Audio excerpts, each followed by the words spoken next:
Iya, welcome back on Science Contact Channel, teman-teman. Masih di serial Golang Basic ya. Kita masih akan melanjutkan materi kita tentang functions, oke, di bahasa pemrograman Go.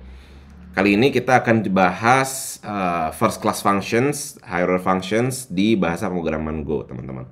Jadi sebagaimana yang udah gua kutip dari dokumentasi resminya ya, go.dev/doc/codebox/functions. Silakan teman-teman kalau mau kunjungi ya untuk ngecek contoh resminya dari website Golang juga silakan. Gua citasi tanggal 27 Desember 2023. Nah, sebagaimana yang udah gua citasi bahwa sebenarnya Go ini support untuk melakukan first class functions, high order functions, user defined function types, functions literals, closures, dan multiple return values. Nah, untuk multiple return values udah gua berikan contoh gitu ya di video sebelumnya. Silakan teman-teman bisa lihat di video sebelumnya. Nah, yang pengen gua highlight di video kali ini adalah bagian ini teman-teman, first class functions dan high order functions. Karena kedua features ini gitu ya, gue bilang features gitu, itu mostly digunakan oleh bahasa pemrograman yang melakukan functional programming paradigm gitu ya. Jadi paradigma functional programming. Jadi everything is a functions gitu. Jadi functions sebagai kelas pertama gitu ya. Nah, kalau teman-teman mau melihat definisi resminya gitu ya, silahkan bisa searching gitu, apa itu first class function, apa itu high order functions. Nah, gue udah coba rangkum, jadi fitur apa sih yang diberikan gitu ya ketika suatu bahasa pemrograman itu mengadopsi ini first class functions dan high order functions. Nah, gue tulis 4 poin utama ini teman-teman. Jadi ya ketika bahasa pemrograman dalam ini Go gitu ya, support ini first class functions dan high order functions ini, berarti kita bisa membuat functions as a type di Go. Oke. Yang kedua, functions stored in a variable. Jadi kita mindahin scope gitu ya. Kita mindahin scope functions ke dalam sebuah variable. Itu bisa di Go. Yang ketiga, functions as a return value. Yang keempat, functions as a parameter in a functions. Jadi kita punya sebuah functions yang menerima sebuah functions lagi gitu ya. Itu bisa. Oke. Nah, sekarang kita coba langsung masuk ke contoh codingannya teman-teman. Oke. Package main, func main. Oke, functions as a type. Jadi kita bisa membuat tipe dari functions, teman-teman. Contoh misalkan ya, type fn, namanya func gitu ya, yang tidak menerima apapun, mereturn sebuah error misalkan. Ini bisa di Go. Jadi fn ini adalah sebuah functions yang mereturn error.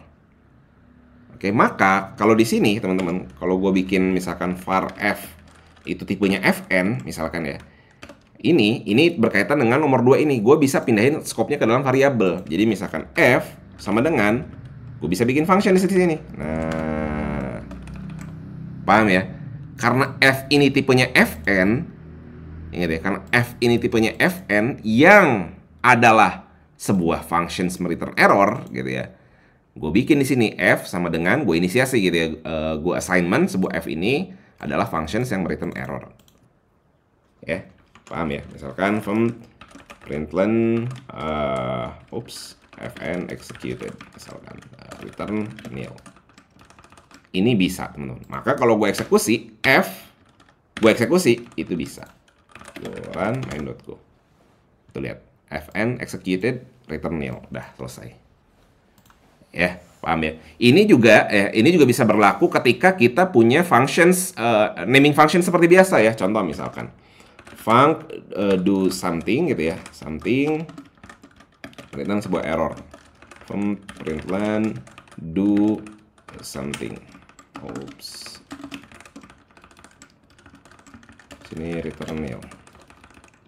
Ya misal ini gua nggak apa-apa ya, biarin aja ya, F2 misalkan ya, F2 gue inisiasi sebagai do something, tapi gini, gua nggak eksekusi, gue panggil somethingnya aja. Oke, gue panggil somethingnya aja. Artinya apa? Artinya F2 ini adalah functions, teman-teman. Paham ya? Jadi gue pindahin scope-nya yang awalnya di sini, gue pindahin scope-nya ke dalam functions main ini, teman-teman. Jadi kalau gue bikin scope baru di bawah, gue panggil F2 misalkan ya, ini, dia ngambil scope dari ngambil functions do something ini dari scope main, bukan dari scope global di sini. Paham ya? Ini yang maksudnya adalah mindahin scope gitu ya, mindahin ke dalam sebuah variabel yang sebenarnya mindahin ke scope yang lebih dalam misalkan, itu juga bisa gitu. Oke, makanya kalau kita jalanin teman-teman, go run main.go, lihat fun executed yang ini ya, yang ini, terus do something, tapi dieksekusinya di scope yang baru. Oke, nah ini kalau gua nggak jalanin teman-teman, ini gua underscore aja, gua run, lihat, fun executed tapi do something-nya nggak dieksekusi. Kenapa? Karena dalam hal ini do something itu gua panggil functions-nya, bukan gua eksekusi. Ya, kalau eksekusi functions kan gini, ya kan? Ada parentesisnya. Ini baru dieksekusi tuh. Fun executed, do something. Jadi kalau gue panggilnya begini, ini adalah mindahin si functions-nya ke proses assignment gitu ya. Gue assign si underscore ini dengan functions do something. Bang, bisa nggak kalau misalkan si F ini gue assign si do something? Bisa, asalkan functions-nya type dari functions-nya sama ya. Kan ini fn itu adalah type dari functions yang tidak menerima parameter apapun, mengembalikan nilai error. Do something juga sama kan? Do something adalah sebuah functions ya yang tidak menerima parameter apapun dan mereturn error. Ini mereka sama kan antara fn dengan do something. Ya dong. Maka ini ya misalkan si f gue assign kembali dengan do something. Ini bisa teman-teman. Go run main.go. Lihat, fun executed. Bang, do somethingnya mana? Belum kita panggil. Ingat, ini F di sini ya. F eksekusi di sini manggil functions yang ini kan. Baru kita ganti di sini. Maka kalau kita panggil lagi di sini, baru dipanggil do something. Ya, jadi kalau kita punya functions yang type-nya sama gitu ya dengan alias type kita di sini dengan fn di sini dalam kasus ini gitu ya. Itu bisa kita assign lagi functions-nya teman-teman ke dalam sebuah variabel. Paham ya? Bang, bisa nggak kalau misalkan type functions-nya punya parameter? Bisa. Misalkan nih, fn ini adalah sebuah functions yang menerima integer, misalkan. Oke, maka ini akan error semua nih. Tuh. Kenapa? Karena functions literal yang gue masukin di sini tidak menerima parameter apapun. Yang mana tidak sesuai dengan tipe fn. Fn itu adalah functions yang menerima integer. Mengembalikan sebuah error.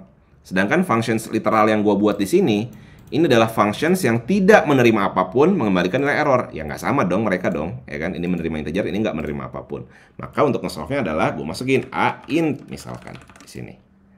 Oke, misalkan fun executed, misalkan di sini gue print angkanya a misalkan ya, gue masukin. Misalkan di sini 1. Oke, masih error. Kenapa masih error? Lihat, ada assignment di bawahnya. F sama dengan do something. Lihat functions do something. Do something adalah sebuah functions yang tidak menerima apapun, mengembalikan nilai error. Ingat tadi fn ini, f itu kan adalah sebuah fn ya, dengan tipe fn. Fn ini adalah functions yang menerima, harus menerima integer dan mengembalikan nilai error. Oke? Paham ya? Mereka berbeda kan? Makanya masih error nih. Ini gue komen dulu ya. Gue komen dulu, kita jalanin, go run main.go. Lihat, fun executed 1. Ya. Gimana untuk mengatasi problem yang do something ini teman-teman? Ya tinggal do something-nya disesuaikan ke si tipe dari fn ini, ya kan? Dia harus menerima sebuah integer a int misalkan. Do something di sini kita panggil si a-nya misalkan. Oke, kita panggil, nggak akan ada error lagi. Oops, sorry. Ini do something-nya menerima satu parameter ya, 10 misalkan. Ya, fun executed 1, do something 10. Oke, jadi proses ini ya, proses assignment functions terhadap variabel, terus pembuatan functions literal gitu ya, di assign ke dalam sebuah variabel langsung. Terus ini ya, functions as a type, itu adalah beberapa features di bahasa pemrograman Go, terutama di poin nomor 1 dan nomor 2 ini. Oke,